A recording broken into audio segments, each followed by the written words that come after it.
2022년 11월 6일 길가온교회 주일예배 말씀입니다. 오늘 본문은 사사기 14장 5절에서 20절까지 말씀입니다. 말씀은 5절에서 10절까지 같이 읽겠습니다. 삼손이 그의 부모와 함께 딥나에 내려가 딥나의 포도원에 이른즉 젊은 사자가 그를 보고 소리 지르는지라. 여호와의 영이 삼손에게 강하게 임하니 그가 손에 아무것도 없이 그 사자를 염소 새끼를 찢는 것 같이 찢었으나 그는 자기가 행한 일을 부모에게 알리지 아니하였더라. 그가 내려가서 그 여자와 말하니 그 여자가 삼손의 눈에 들었더라. 얼마 후에 삼손이 그 여자를 맞이하려고 다시 가다가 돌이켜 그 사자의 주검을 본즉 사자의 몸에 벌떼와 꿀이 있는지라. 손으로 그 꿀을 떠서 걸어가며 먹고 그의 부모에게 이르러 그들에게 그것을 들여서 먹게 하였으나 그 꿀을 사자의 몸에서 떠왔다고는 알리지 아니하였더라. 삼손의 아버지가 여자에게로 내려가매 삼손이 거기서 잔치를 베풀었으니 청년들은 이렇게 행하는 풍속이 있음이더라. 오늘은 우리에게 일어난 수수께끼 같은 일이라는 제목으로 하나님 말씀 전하겠습니다. 어릴 적부터 교회에 다니면서 나도 이런 힘이 있으면 좋겠다라고 생각했던 성경의 인물이 삼손이었습니다. 요즘 유명한 어벤져스의 히어로들처럼 괴력을 가지고 홀로 엄청난 숫자의 적군들을 물리치지 않습니까? 그만큼 삼손은 하나님께로부터 받은 능력이 많았습니다. 그리고 주목할 만한 것은 태어나기 전부터 그의 부모의 행적과 인생에 대해서 기록하고 있다는 것입니다. 우리가 13장에서 확인을 했듯이 그의 어머니는 불임의 삶을 살고 있었지만 거의 포기했었는데 나실인에 준하는 삶, 독주를 마시지 말라라는 명령을 받았습니다. 사사기 13장 3절과 4절 말씀이죠. 여호와의 사자가 그 여인에게 나타나서 그에게 이르시되 보라 내가 본래 임신하지 못함으로 출산하지 못하였으나 이제 임신하여 아들을 낳으리니 그러므로 너는 삼가 포도주와 독주를 마시지 말며 어떤 부정한 것도 먹지 말지니라. 한 사람의 출생에 대해서 이렇게 기록하는 경우는 거의 없습니다. 구약에서는 모세와 야곱, 삼손 정도가 전부고 신약에서도 세례 요한과 예수님 정도입니다. 구약의 위대한 인물인 다윗도 그리고 신약의 대표적인 인물인 바울도 이렇게까지 기록하진 않습니다. 그러니까 삼손의 스토리는 그만큼 성경에서 중요하게 여기고 있다라는 뜻입니다. 하지만 삼손의 생애를 보면 그렇게 중요한데도 그렇게 능력을 받았는데도 그 기대에 미치는 삶을 살지 못했다는 것입니다. 여기서 우리는 한 가지 의문이 들게 되죠. 태어나면서부터 나실인으로 구별이 되었지만 그렇게 살지도 못했는데 왜 여호와의 영이 임하고 하나님이 순간순간 사용하시는가? 하나님이 주신 큰 능력이 있는데 그 능력으로 자기 욕망을 따라 살아감에도 불구하고 하나님이 역사하시는가? 이런 의문이 들지 않을 수 없습니다. 큰 능력을 받은 삼손, 그가 처음 행했던 일은 블레셋 여자에게 필이 꽂혀서 그 여자와 결혼을 하겠다라고 떼를 쓰는 일이었습니다.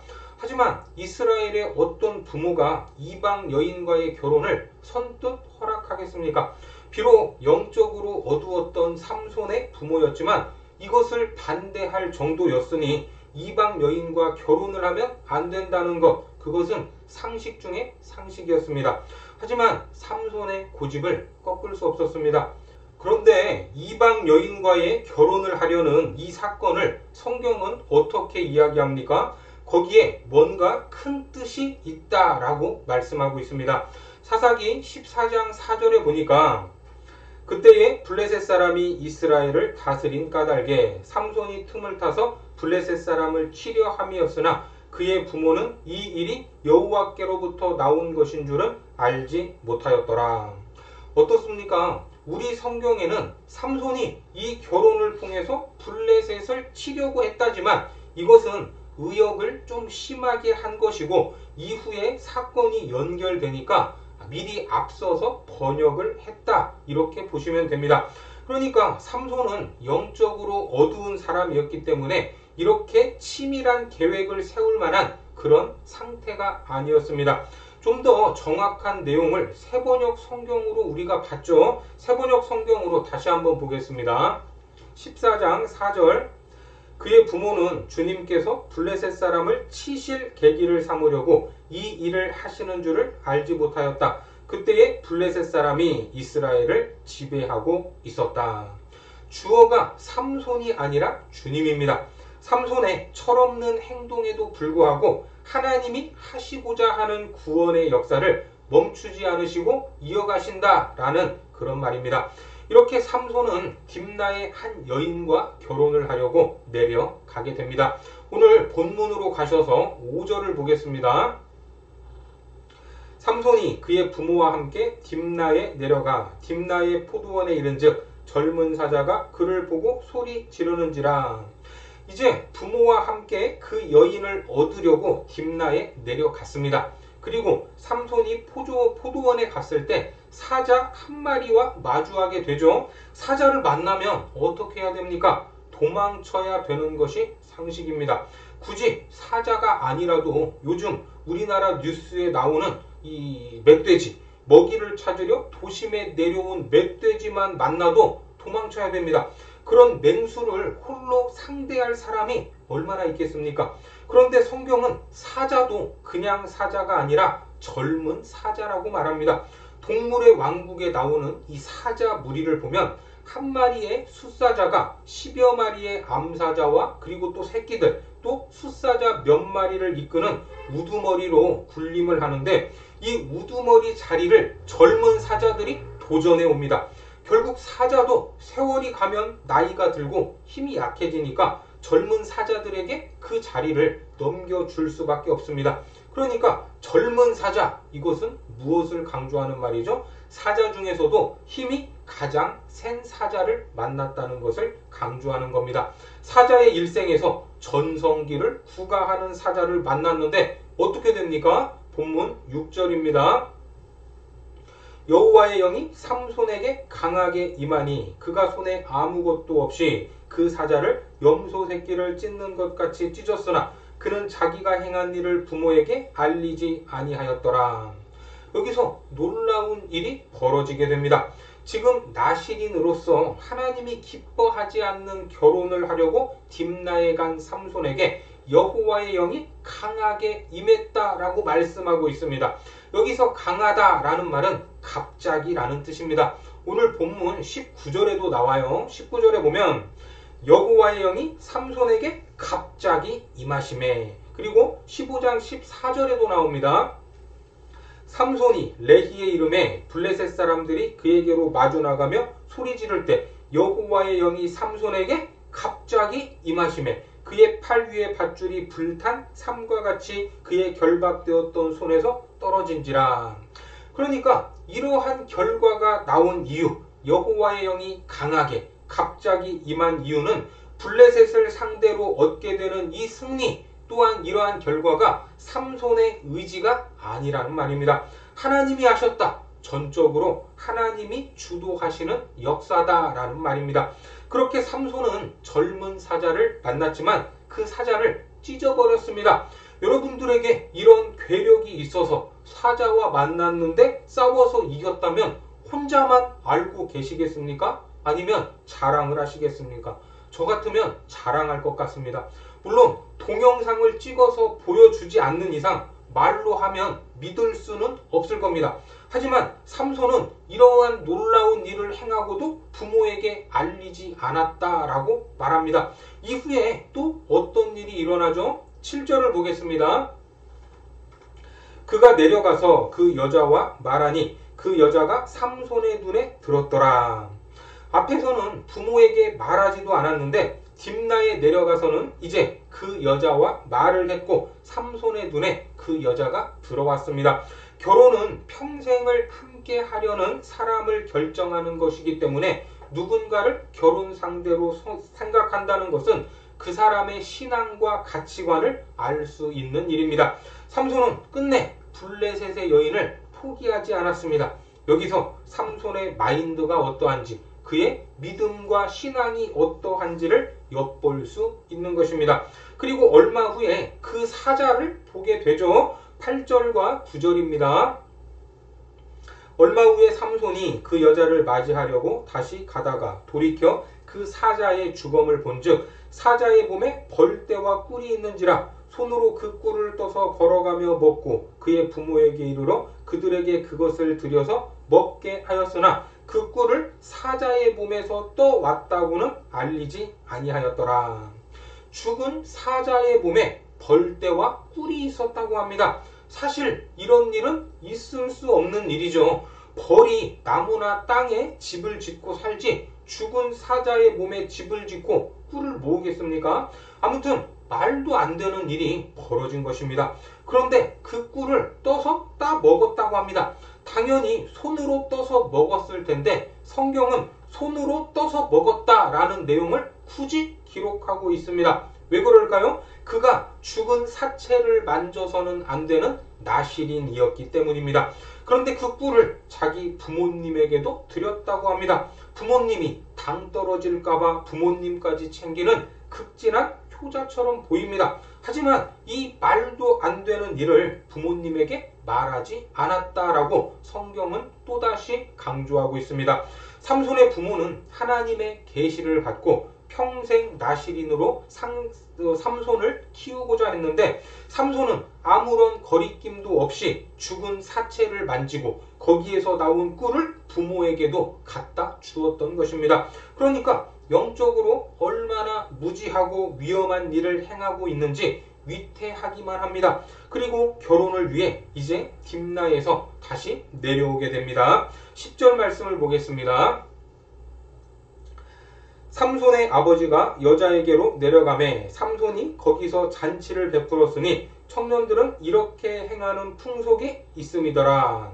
삼손의 아버지는 이방 여인과의 결혼이 탐탁치 않았지만 아들을 이기지 못하고 내려가게 됩니다. 그리고 그 여자의 집에서 잔치를 베풀었습니다. 여기까지 봤을 때 뭔가 이상한 것을 발견할 수 있지 않습니까? 사실 이스라엘의 결혼은 당사자가 앞에 나설 수 없는데 지금 부모는 삼손이 하자는 대로 들러리만 서고 있습니다. 그러니까 이런 결혼은 이스라엘의 전통 결혼 방식이 아닌 블레셋의 결혼 방식을 따르는 것이었습니다. 그래서 블레셋의 청년들이 행하는 풍속을 따라 잔치를 베풀고 있다는 겁니다. 이것이 말이 잔치지 사실은 술판이었습니다. 결국 나실인으로서 마시지 말아야 할 술까지 입에 대고 있었다라는 것을 알 수 있는 겁니다. 그런데 블레셋의 청년, 그러니까 신부의 친구들이 와서 삼손을 보니까 이게 만만치 않게 보였던 것 같습니다. 본문 11절 말씀에 보시면 무리가 삼손을 보고 30명을 데려와서 친구를 삼아 그와 함께하게 한지라. 그래서 친구들 30명을 더 데려와서 함께 자리를 했습니다. 처음부터 삼손과 블레셋 청년들 사이에 보이지 않는 기싸움이 치열해 보입니다. 하지만 삼손이 이런 기싸움에 밀리겠습니까? 젊은 사자도 찢어버렸는데 뭐가 두렵겠습니까? 그래서 30명을 상대로 수수께끼를 하자라고 제안을 하게 됩니다. 12절과 13절 말씀입니다. 삼손이 그들에게 이르되 이제 내가 너희에게 수수께끼를 내리니 잔치하는 이래 동안에 너희가 그것을 풀어내게 바라면 내가 베옷 30벌과 겉옷 30벌을 너희에게 주리라. 그러나 그것을 능히 내게 말하지 못하면 너희가 내게 베옷 30벌과 겉옷 30벌을 줄지니라 하니 그들이 이르되 내가 수수께끼를 대면 우리가 그것을 들으리라 하매. 베옷과 겉옷 30벌, 쉽게 말해 양복 30벌과 코트 30벌을 걸고 내기를 하자는 말입니다. 말이 쉬워 30벌씩이지만 결코 적은 것이 아닙니다. 그래도 30명이 머리를 맞대면 풀지 못할까 이런 생각을 했는지 블레셋 청년들은 삼손의 내기를 거절하지 않았습니다.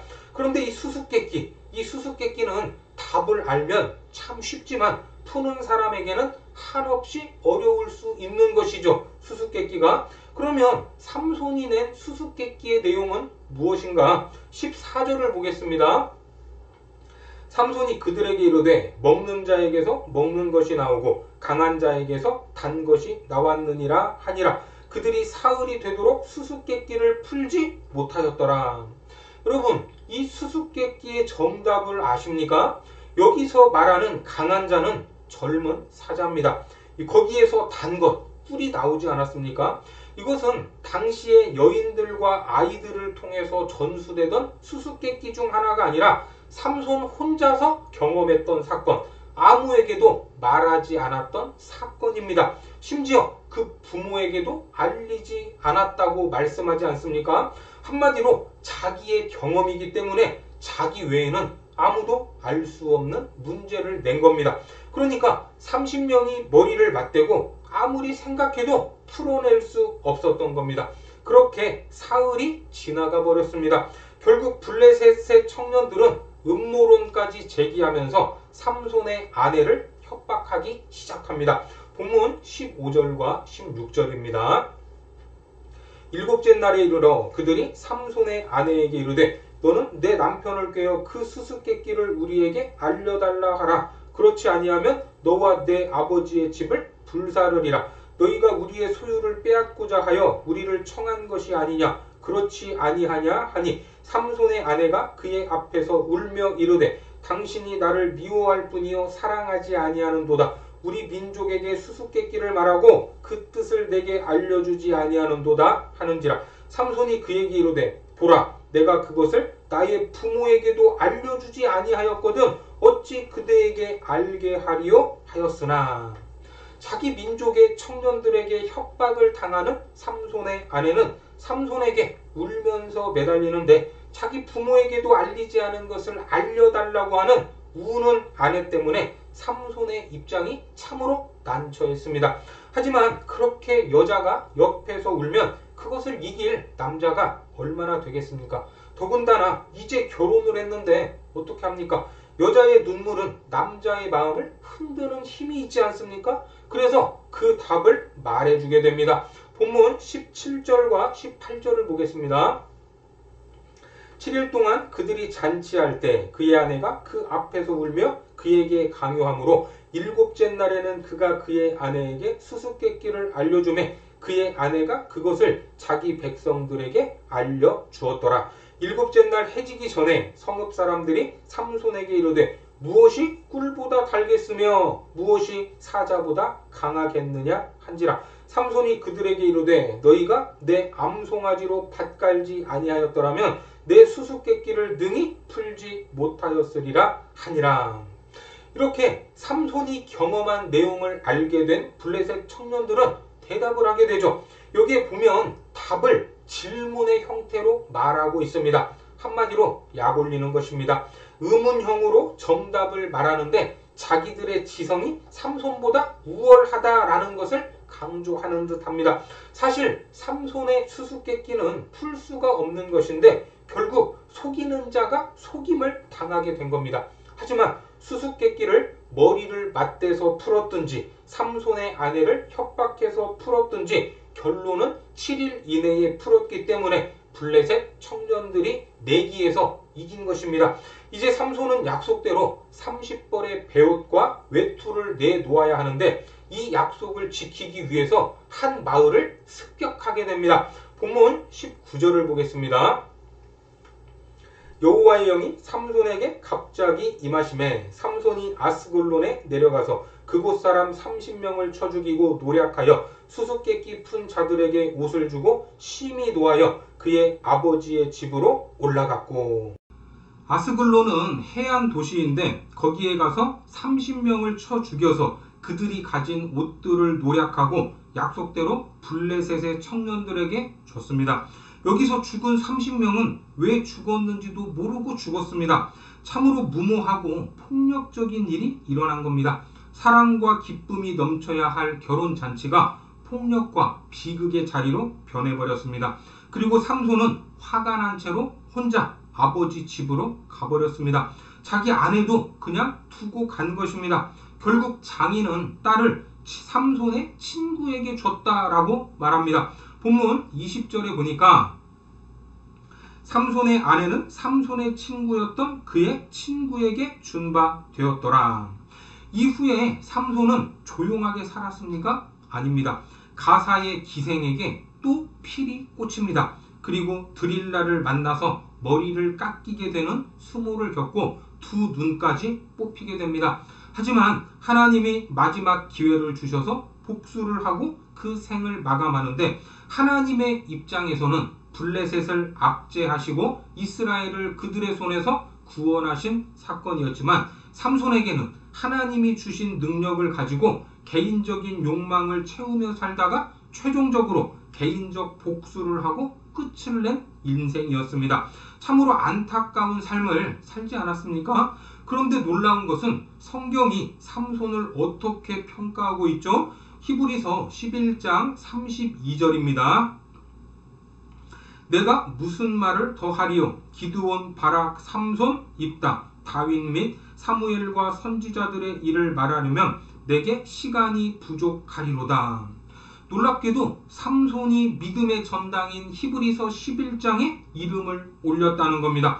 그 정도는 아닌 것 같은데 하나님은 그를 인정해 주셨습니다. 참으로 수수께끼 같은 일입니다. 하나님이 주신 계시, 하나님이 주신 능력, 하나님이 주신 은혜, 어느 것 하나 부족함이 없었는데 그걸로 겨우 이 정도 삶을 살다가 갔다는 말인가? 어떻게 이럴 수가 있는가? 그런데 얼마든지 이럴 수 있습니다.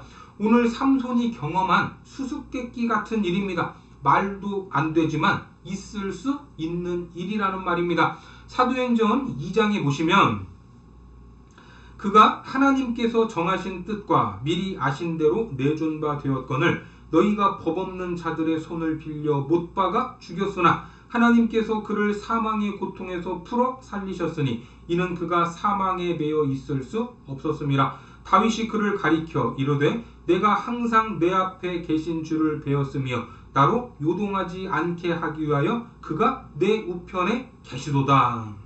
여기 보시면 초대교회에 오순절 성령 강림 사건이 있었는데 그것을 베드로가 설명하는 내용 중에 일부입니다. 하나님이 약속하신 메시아가 있었는데 그 메시아를 누가 죽였어요? 우리가 죽였다는 겁니다. 그런데 그분이 다시 살아나셨다는 말입니다. 여러분, 이것이 말이 됩니까? 안 됩니까? 말이 안 되는 말입니다.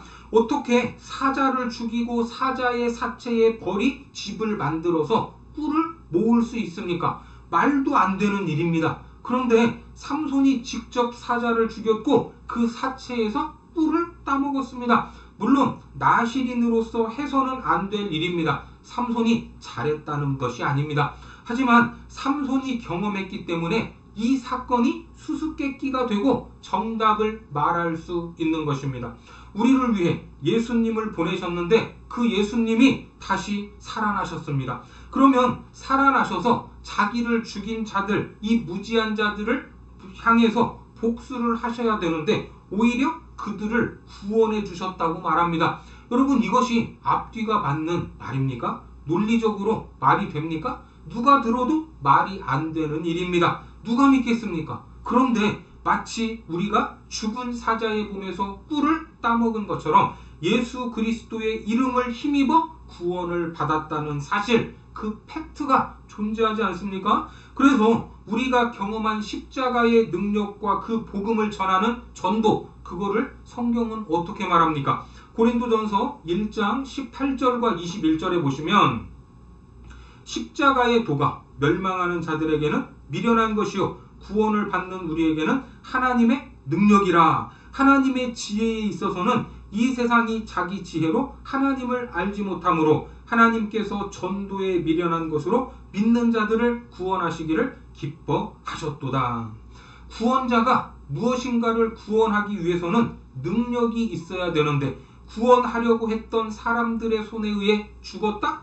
이것 자체가 말이 되지 않습니다. 그런데 다시 살아나서 자기를 죽인 그 사람들을 구원했다? 처음부터 끝까지 논리적인 것이 하나도 없습니다. 그래서 전도에 미련한 것이다 라고 말하는 겁니다. 하지만 유일한 증거, 증인이 누굽니까? 바로 납니다. 내가 그 십자가를 경험했고 내가 지금 그것을 믿고 있다는 것입니다. 이것이 우리가 경험한 말도 안 되는 수수께끼와 같은 사건이라는 겁니다.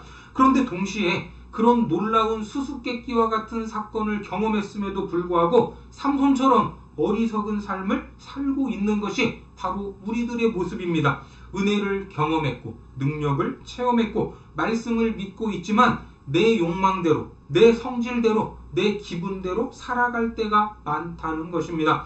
그럼에도 불구하고 하나님은 나를 버리지 않으시고 하나님의 신실하신 구원의 역사와 계획을 하나둘씩 진행하고 계시다라는 사실입니다.